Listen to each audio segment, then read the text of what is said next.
ডাকসুর ইলেকশনটা আমাদের জন্য খুবই ইম্পর্টেন্ট একটা ইলেকশন ছিল এবং এটার যদি আপনি দেখেন একটা শান্তি শৃঙ্খলা পুরোপুরি ছিল, কোনো একটা ঘটনা ঘটেনি। এখন রেজাল্টে কে জিতেছেন বা কে হেরেছেন সেই বিষয়ে এটা আমাদের বিষয় না। আমাদের বিষয়টা হচ্ছে যে আইন শৃঙ্খলা পরিস্থিতি কেমন ছিল, ভোট কিরকম হয়েছে।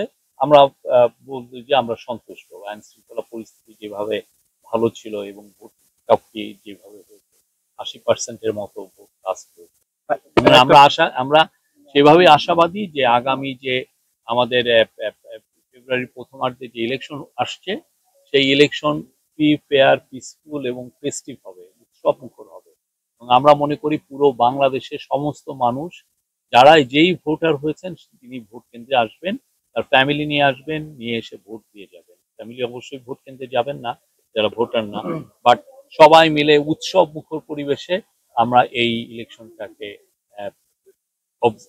ইলেকশনটাকে সেলিব্রেট করবো এবং ইলেকশনটা আমরা মনে করছি যে খুব ভালো ইলেকশন হবে, প্রচুর ভালো টার্ন আউট হবে।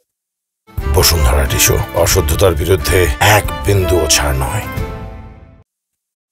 ঠিক সিকিউরিটি যাতে ঠিক থাকে, সবকিছু সিকিউরিটি, সেফটি এবং যাতে ক্যান্ডিডেটরা ভালো মতো ক্যাম্পেইন করতে পারেন, সবার জন্য যাতে লেভেল প্লেইং ফিল্ড থাকে, সেটা নিয়ে ইলেকশন কমিশন, আমাদের গভর্নমেন্ট সবাই কাজ করছে। এবং আমরা তো বলেছি যে 8 লক্ষের উপরে পুলিশ, আনসার, বিজিবি, কোস্টগার্ড এরা থাকবেন, সাথে মিলিটারি ট্রুপস থাকছেন অ্যাটলিস্ট 80,000-এর মতো।